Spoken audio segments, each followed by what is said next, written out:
बहुतेक तरी बिबट्याला शांत करण्यात आलेला आहे वनविभागाकडून। बिबट्याला पकडण्यासाठी जाळ्या देखील आणण्यात आलेल्या आहेत।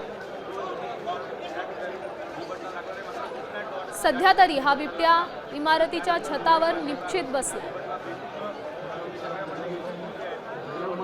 ही सगळी दृश्य आहेत नागपुरातील पारडी शिवारातली। एका इमारतीच्या छतावर हा बिबट्या सध्या बसलेला आहे। त्याला शांत करण्याचं काम वनविभागानं केलेलं आहे।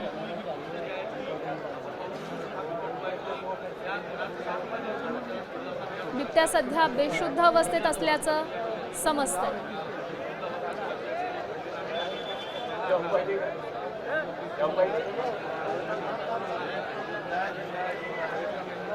वनविभागाकडून डार्ट मारल्यानंतर हा बिबट्या बेशुद्ध अवस्थेत गेलेला आहे आणि सध्या वनविभागाकडून त्याला ताब्यात घेण्याचे प्रयत्न सुरू आहेत।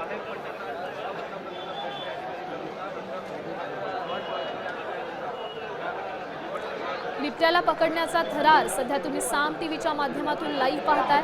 ही दृश्य आहेत नागपूरमध्ये। नागपूरच्या पारडी शिवारात बिबट्यानं परवापासूनच धुमाकूळ घातला होता। 2 दिवसांपूर्वीच हा बिबट्या आढळला होता।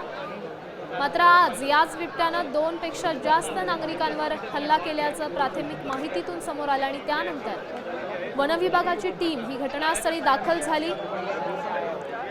वनविभागाच्या पथकानं डार्ट मारून या बिबट्याला बेशुद्ध केले।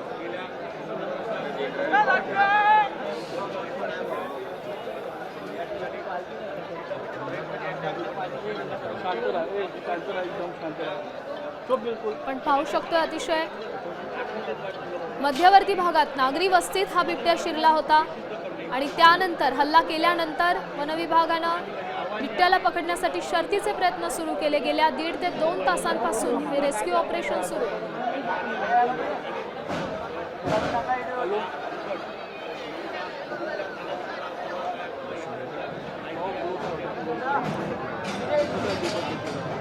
सध्या या संपूर्ण परिसरात पोलिसांचा चोख बंदोबस्त देखील तैनात करण्यात आलाय।